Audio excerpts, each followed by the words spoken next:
Good afternoon, everyone, and welcome to our debt repayment webinar today with the Harvard University Employees Credit Union as a part of America Saves Week. Thank you so much for joining us. We are really excited about America Saves Week and encouraging everyone to save. So why are we talking about debt repayment when we're talking about America Saves Week? Well, we think a really important factor in our savings and hitting our savings goals is making sure that we are in the best position possible on paying down our debt. And in the long run, paying down our debt will help us save more. And so we're going to talk about some strategies today, some tips, different things that we can do with our debt to eventually save more money in the long run. So let's get started. First being that we've gone ahead and muted everyone on the call except for myself and our second presenter.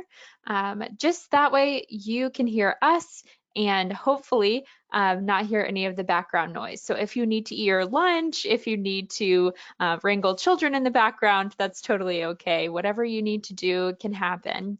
Use the questions feature if there's anything that you have questions about. You can find the questions feature either at the top bar navigation or on the right-hand side navigation. It should say questions or chat on it. And you can use this feature to let us know of any questions that you might have. And we're going to go ahead and test this, number one, to make sure you can hear me, but number two, also to make sure you know where the questions feature is. If you could let me know where you're joining us from today in the questions feature or on the chat, that way I know you can hear me and I know you know how to use the questions feature. Great, it looks like somebody's joining us from Ashland, somebody's joining us from Somerville, Everett, Boston. Great, Cambridge, wonderful. Great. Looks like we've got a lot of people joining us today, so that's good news. Thank you all for doing that. That just helps me to know that you know where the questions feature is. So if anything comes up throughout the presentation, just put your questions there and we'll be happy to answer those. We will be recording this presentation today, so if you're not able to take notes at this very moment, that's okay. You can go back and watch the pieces that you may have missed, and we will post it on our YouTube channel as well as send it to you all via email. You'll also be getting the slides in that email, so know that you'll have these resources and they will come directly from us. So if you have questions after the presentation, you can always reach out to us directly and we'd be happy to answer any questions you might have. Today, my name is Sarah Scruggs, and I'm the Community Engagement Specialist at the Harvard University Employees Credit Union, and I'll be doing the first half of our presentation. And Magdalia Gomez is our Community Engagement Manager, and she'll be picking up the second half of our presentation today. But we are glad that you've decided to join us. So the credit union is a place for our Harvard community. So you all are part of that community. We are so glad that you've joined us today. We believe that we do everything that a bank does, but we think we do it a little bit better. We have better value, better service, better business model, and we're better for the community. Not only do we offer free financial education, but we also offer wonderful products, and we're excited about all that is to come in this new year for the credit union. So let's get started on the bulk of our presentation today, which is talking a little bit more about debt repayment. And we have to start, even before we start talking about tips or strategies, we have to figure out, okay, where am I with my debt? What is happening with my debt so that I can then make strategies or take these tips and move forward. So when we talk about debt repayment, it's extremely important to start with, what are our goals? Why are you paying off this debt? Yes, we're paying it off because they told us we had to. That's important. But we're also probably paying it off so that we can hopefully save up for something in the future, or we can just feel freedom from these debts once they're gone. So I want you to take a moment just to think through, what is one goal that I have for debt repayment? Maybe it's, I want to pay off my largest loan that I hold in the next 2 years. Maybe that's possible for you. Maybe you want to pay down one credit card. Take some time, really think about it. And there is research about writing down our goals and what that actually has to do with us accomplishing them. So I really encourage you to write it down. Maybe it's on your phone, taking a note or typing it up, or writing it down on a piece of paper. But I highly encourage you to write down, what is one goal that you have when you're thinking about debt repayment.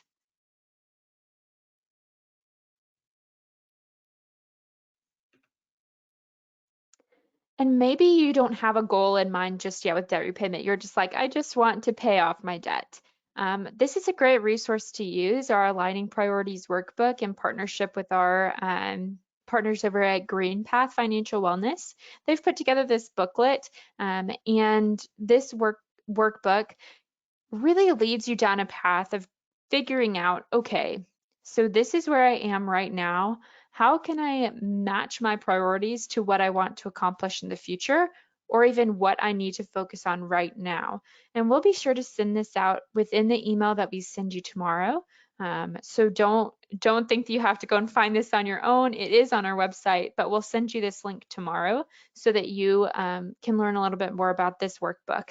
And this really is, if you're somebody who's kind of like, I really don't know where to start or even where to begin, this is a great place to start if you're kind of in that space right now. So we've made it. We're here.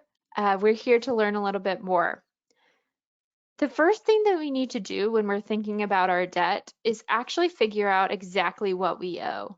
I think we all have a pretty good idea in our heads of roundabouts what we owe on our credit cards or on our student loans or things of that nature. We may have a general idea like about this number, and maybe I have about, 14, 15 months left in that loan. But what we want you to do is we want you to really list those out. Take the time to really figure out, okay, I have this loan and I'm holding it at this, APR, and this is the term. We'll go over all of that on the next slide, but I want to also talk about our credit score. If we're talking about possibly or even thinking about possibly refinancing in the future, we have to think about what is our credit score. We want to have a really robust credit score before we think about refinancing our debt. So if you've never checked out your credit score before, I highly encourage you that you take your credit score and you think about, if it's where you want it to be, great. If it's not there just yet, then there are possibly some ways that you can learn more about that. And one of that is through our partners at Greenpath Financial Wellness. They are a nonprofit that works with individuals one-on-one, and they are accredited credit counselors. So they can give you tips for how to manage your credit score a little bit better. And we'll have information on them towards the end of the PowerPoint, but I highly encourage you to learn a little bit more about Greenpath if you're interested in raising your credit score. And then we have to calculate the cost of our debt. And this is a little bit different than just figuring out, okay, this is what we owe, because this is more thinking about how much will that interest be costing me over the life of the loan. So how do we calculate the cost of our debt? This is what you're going to do when I tell you you need to figure out how much debt you owe. The first 4 columns that you see list out the amount of the debt, then it lists out the interest rate, the terms, and the monthly payment you're paying on that loan or debt right now. If you can do this and list out all of those debts, that is step 1 on the list. And that's a really great place to start with all of this, because listing those things out will help you in the future understand how can I best tackle these with the strategies and tips that you've learned in this webinar or learned outside of this webinar. And I want you to calculate the last column as well, the 5th column, and that says total interest paid. Over the life of the loan, so that means this $10,000 loan after 120 months, how much interest will you have paid? You will have paid $4,244 in interest over the life of this loan. And you do the same with your next debt. You calculate what is the cost of the total interest paid. Why do we want you to see this number? It's important to see this number because this number can be a motivating factor for us, and it also just helps to see the full picture more clearly.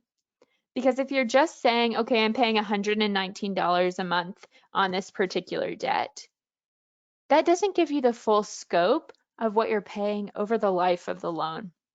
So it's important to get that total interest paid. You add them together. This person, or this example, we just have two different debts that we're talking about. And so we get the total amount, $15,000 that we've borrowed. The monthly payment for that is $246. And the total interest paid over the two lives of this loan, of these two loans, is $6,862. That's quite a bit of money paid just to borrow money. And so we are going to talk about strategies to possibly combat, not having the motivation to up our monthly payments, or possibly not having the cash flow that we want at this point in time. So we'll talk through a few of those ideas in the coming slides. Like I said, that was really step one. You have to figure out where you're sitting right now to be able to move forward with strategies and tips. Because if we just told you strategies and tips, some of you may not have understood that step one comes way before that, because we need to see where we are right now before we can really take on any new steps or things that we need to change about possibly repaying this debt.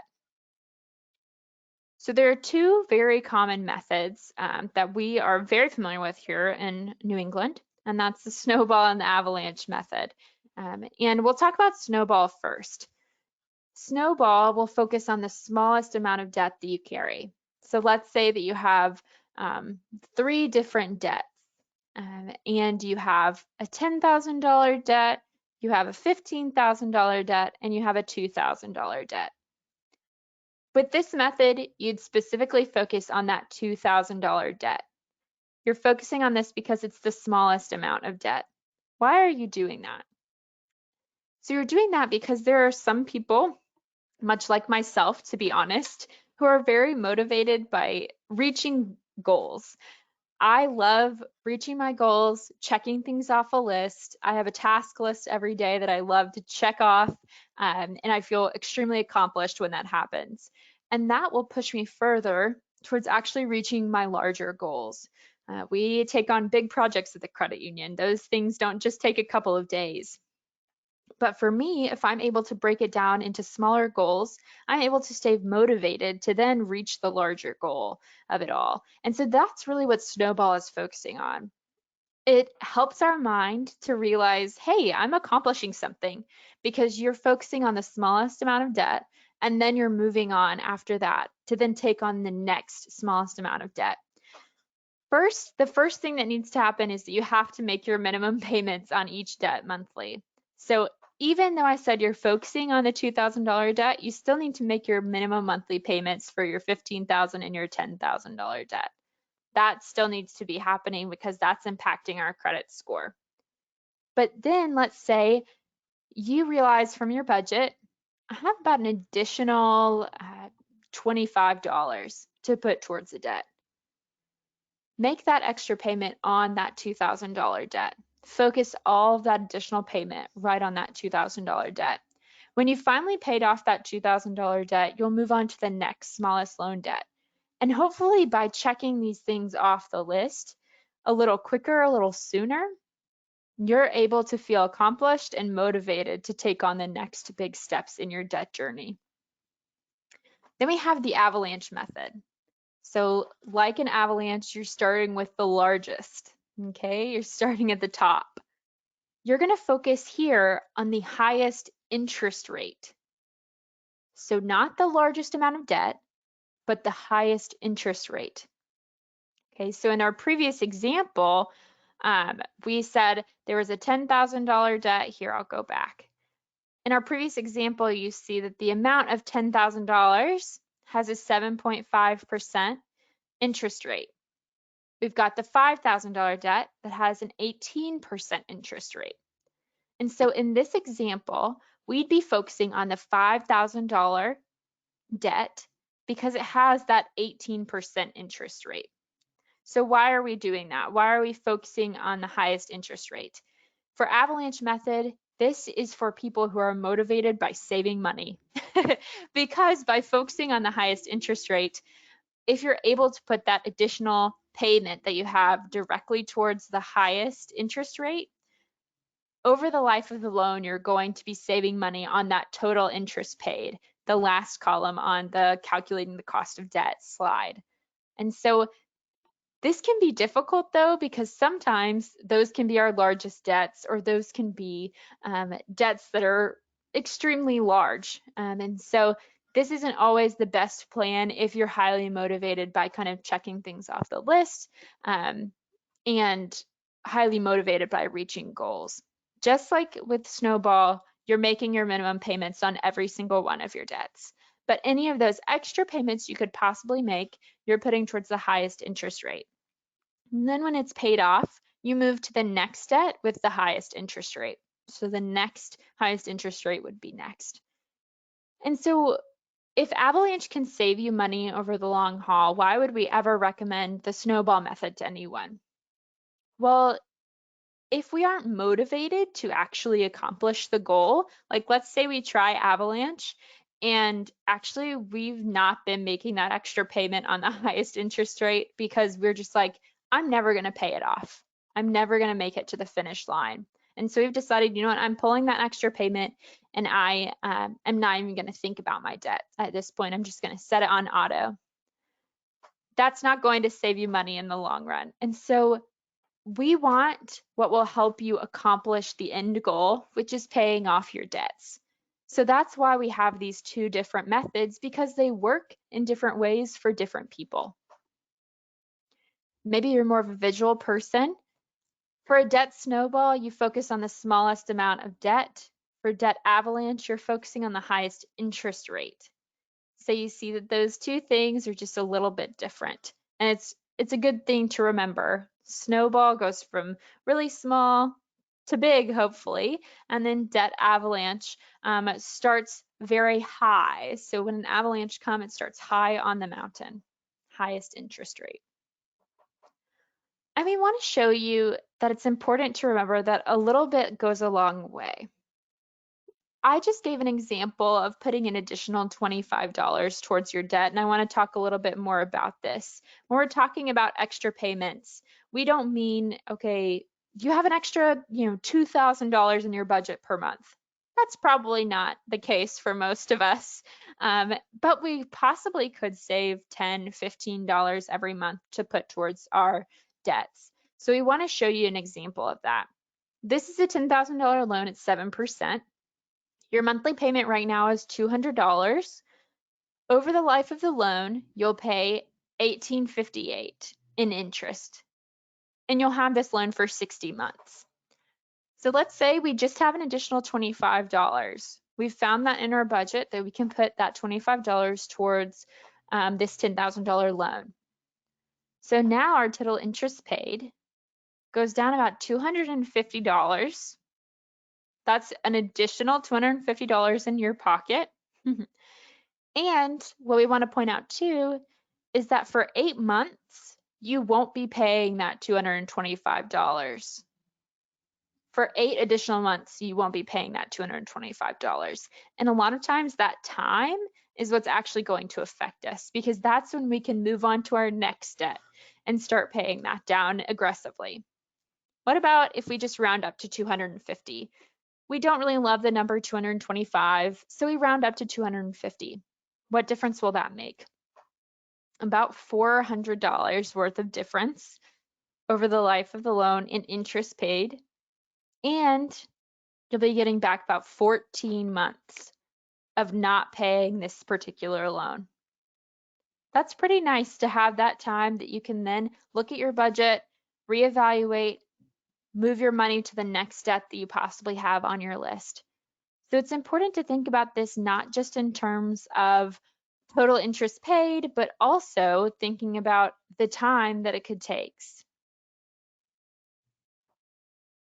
Yes, exactly. I saw in the questions box, all of this is totally dependent on you not adding to that debt, like a credit card, for example.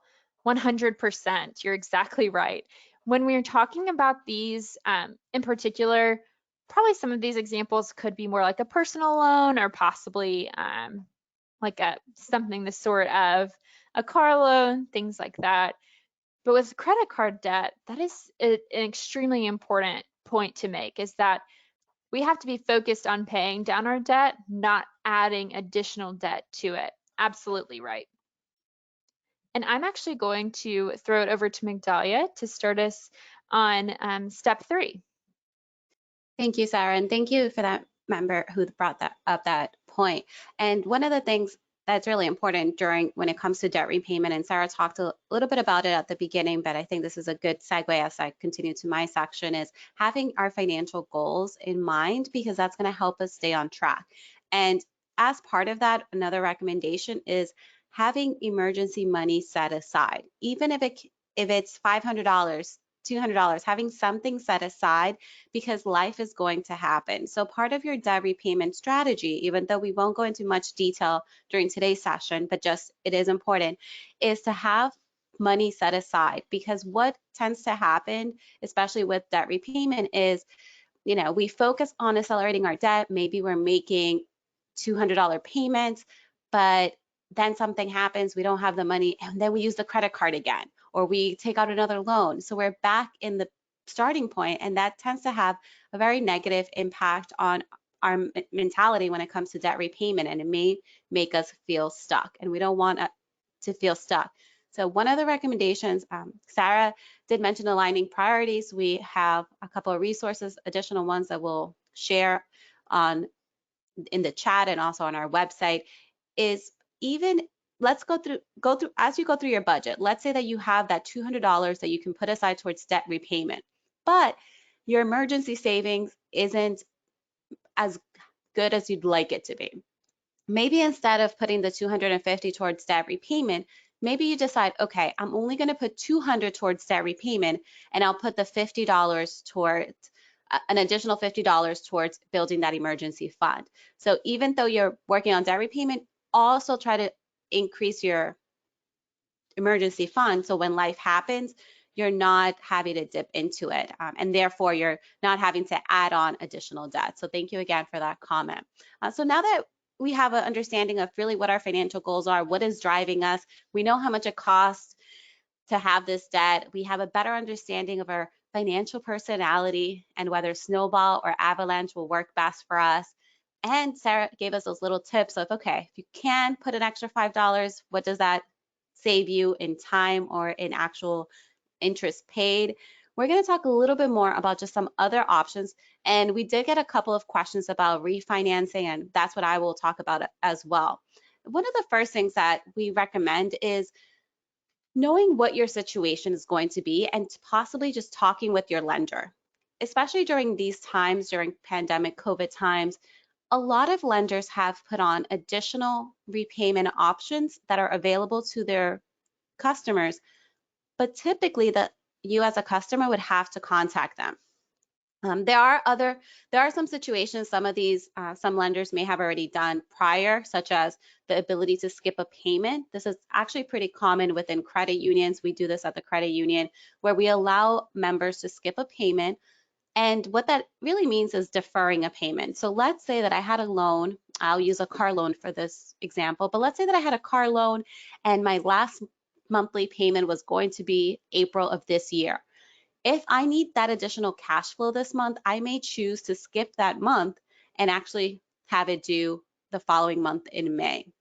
This, interest would be accrued during that time, so you still have to talk to your lender about specifics.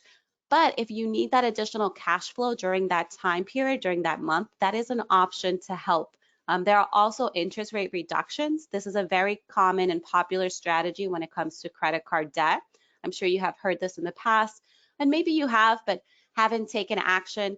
This would be a great time to maybe put that on one of your to-do lists. If you are carrying credit card balance at a high interest rate, contact your credit card company and see if they would be not interested, but if they would be able to reduce your interest rate, even if it's during a short time period. Many credit card companies are doing this, especially because of COVID. They are aware that a lot of us have had impacts to our cash flow, so it may not be as easy to pay off debt, and they don't want to lose you as a customer, so they are looking to accommodate, and reducing the interest rate is one way. There are also a lot of other additional options, depending on your lender, you may be able to take on a debt consolidation loan. And what a debt consolidation loan is, it will take the debt that you have from from multiple lenders or multiple companies, and they would pay it off for you. I like to do examples because it's a little hard sometimes. You can't see my hands, you can't see my gestures, so it might be a little bit easier to go with an example. Let's say that we have 3 separate debts. I'm going to keep it simple, A, B, and C, and they total $10,000. I could go to company D and ask them for a $10,000 loan, and they would then pay off company A, B, and C. I no longer would have that debt with company A, B, and C. I would then pay it $10,000 to company D. Now, why do this? For some of us, the convenience. I should also say company A, B, and C probably have different interest rates. Company D would give you a different interest rate as well. So you have to compare interest rates to make sure you're saving money and you're not increasing your rate. You definitely typically will do this to reduce your interest rate. Now, why would we do this? The convenience, just sometimes it helps to have one lender to pay over multiple.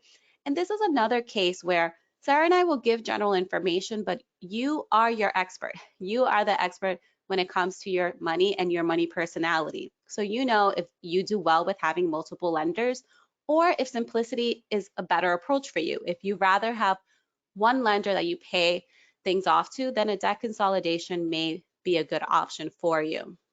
There are also loan extensions, which are similar to skip a payment, loan forbearances. This is typically for your student loans. So if you do have private student loans and are unable to pay, you may be able to contact your lender and see if they can give you a pause.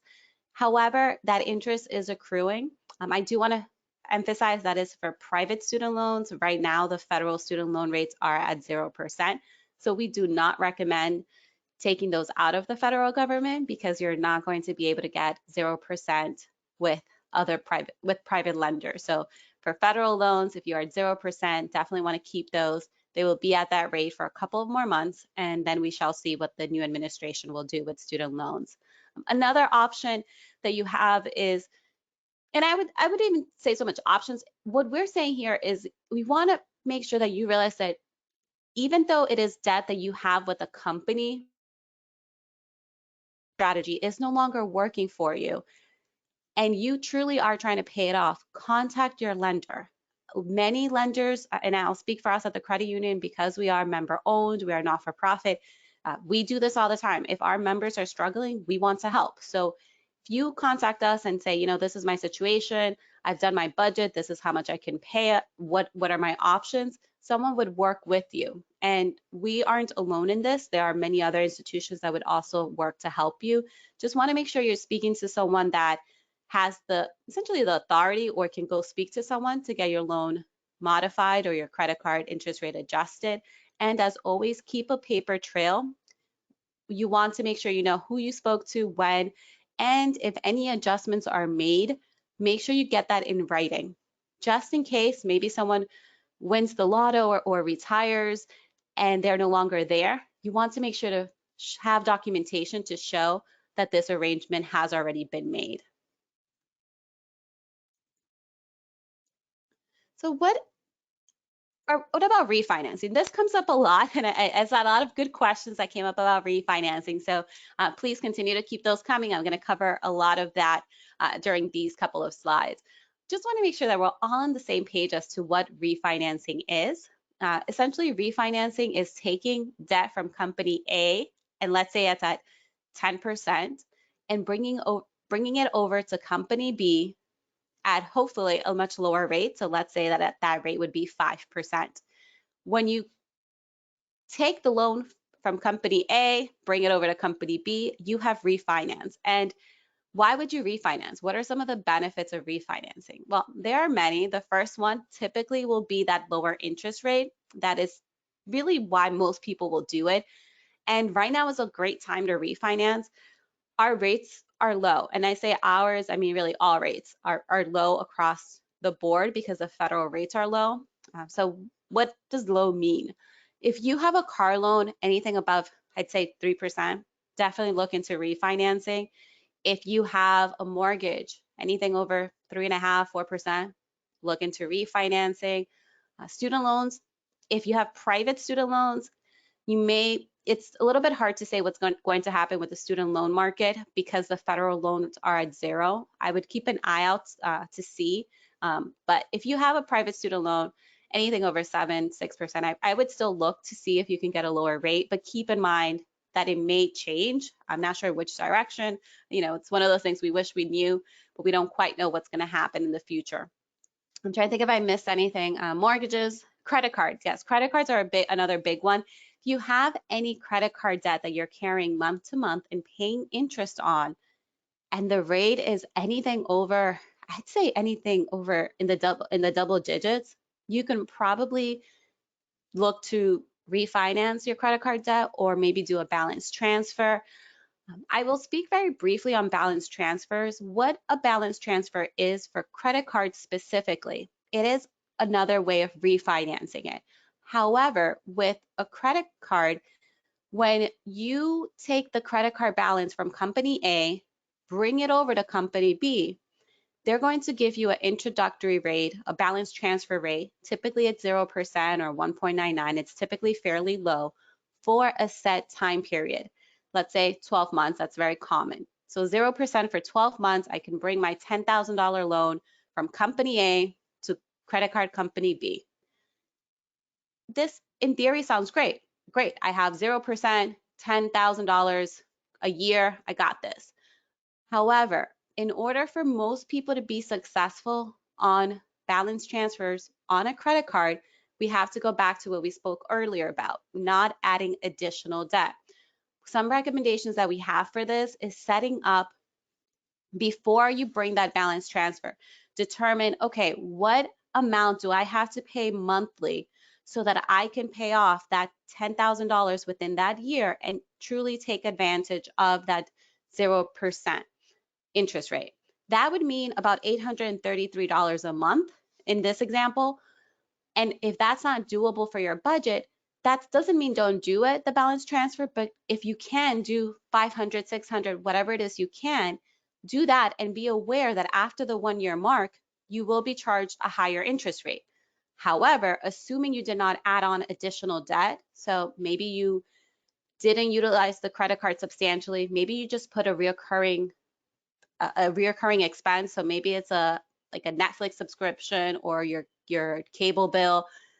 And every month you're paying off the 800 or the 500 you decided plus that additional item, because you do want to use the credit card so that it does impact your credit score. You don't want to just not utilize, not spend. Doesn't mean you have to carry a balance, so you can always pay it off if you can in full. Then when you get to that point that it's been a year, hopefully that balance is substantially smaller and you've therefore saved on interest over the life of that, the life term of that loan, which in this case was a year.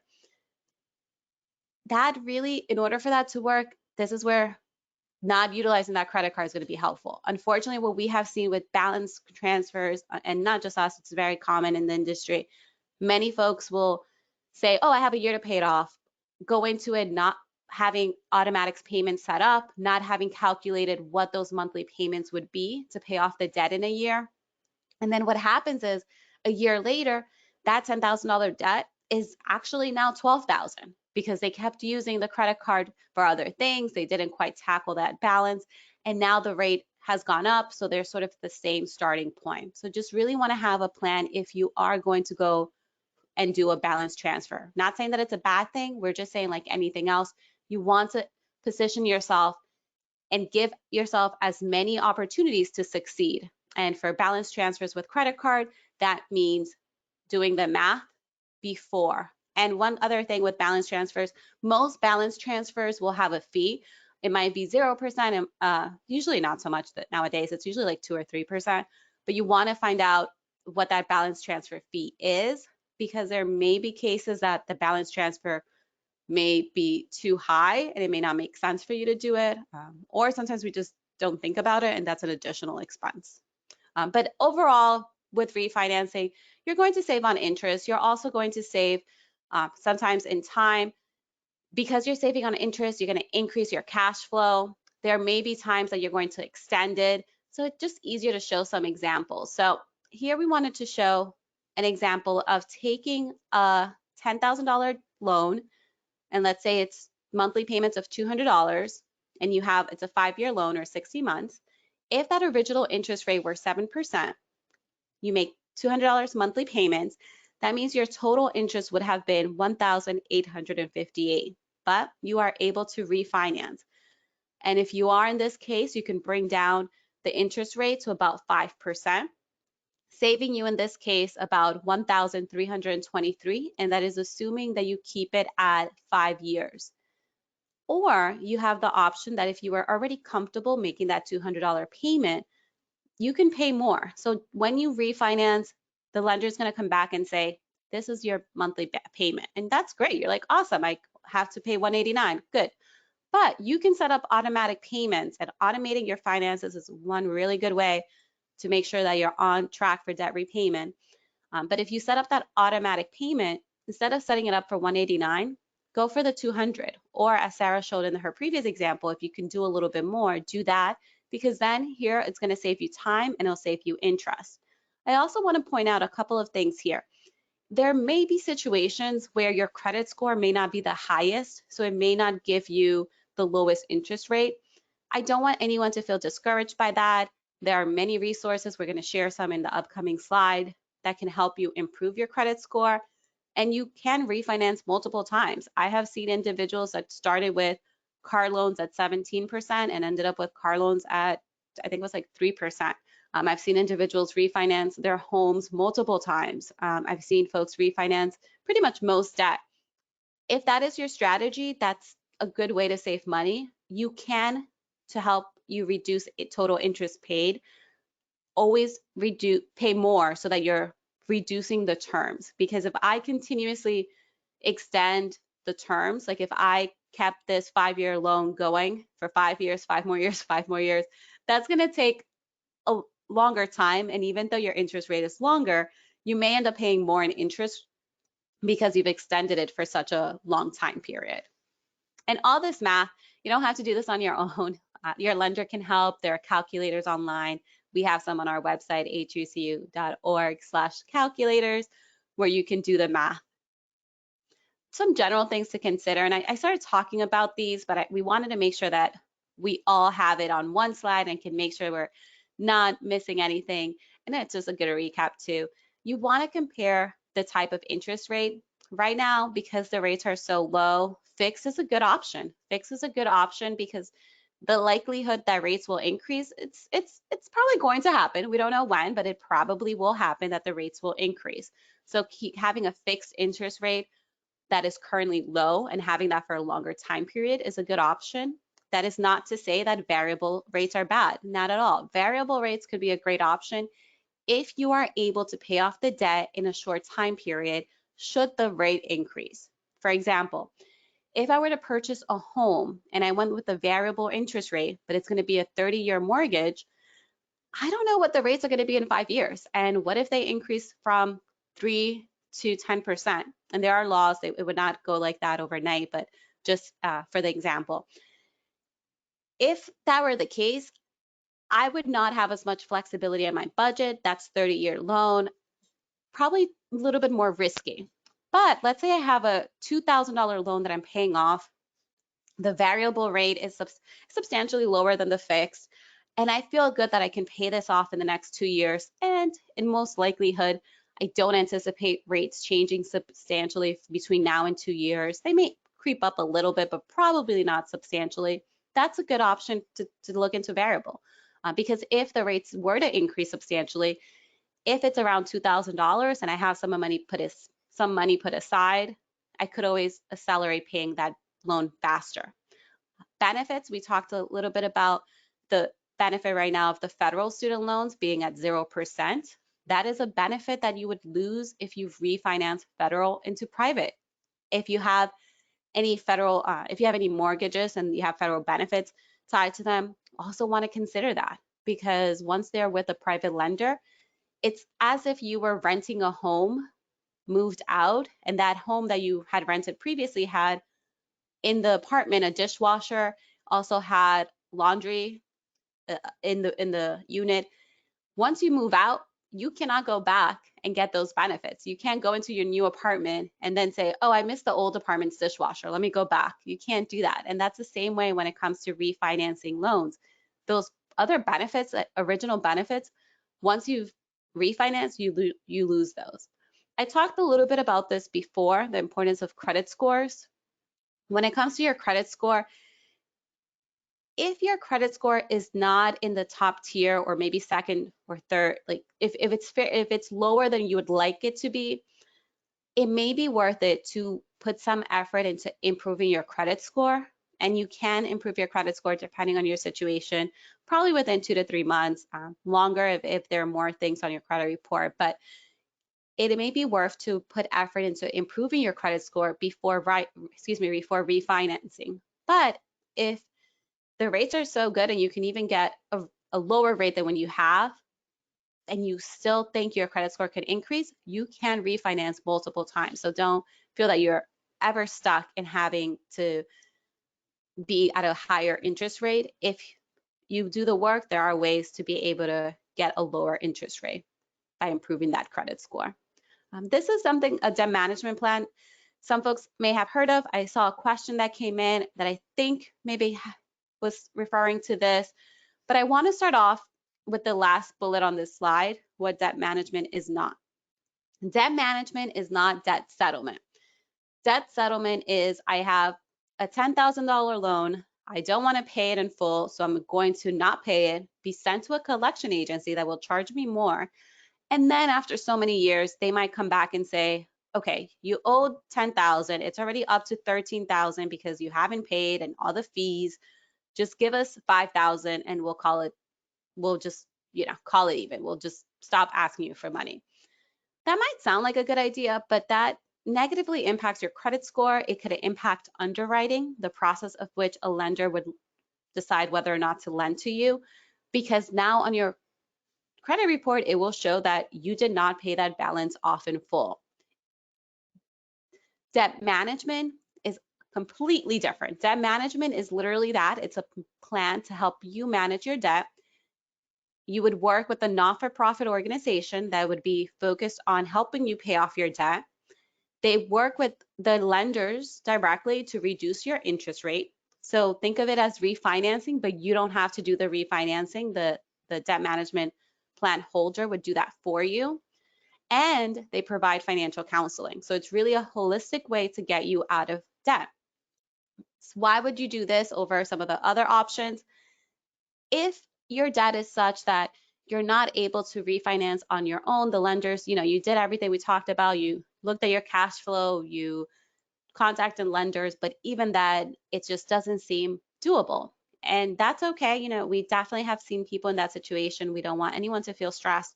This is an option for you. If you've gone through and you can't pay off the debt, this is a good option because you get that professional assistance. There is a cost to this plan. It's $10 in the state of Mass. 75 is the maximum in the state of Mass. So if you had, it's $10 per account. If you had 8 accounts, 8 different loans, 8 different debts, then it would, instead of being $80, it would be $75. Another slide, you'll see an example of what this looks like. It's an actual example from a member that was on a debt management plan. And our partner who runs our debt management plans are Greenpath Financial Wellness.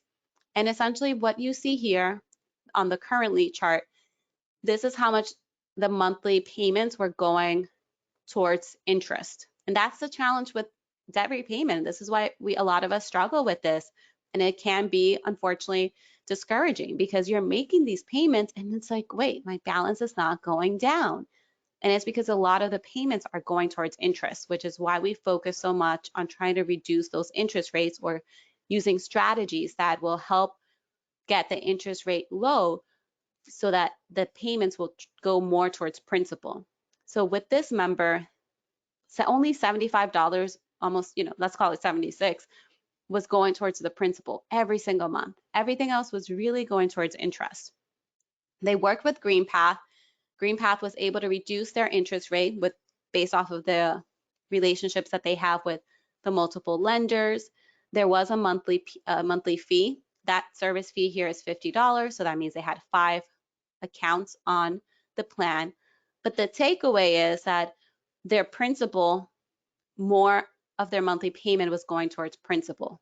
And as a result, they were able to pay off their debt 40 months earlier, so almost 4 years, and save around $32,000 in interest.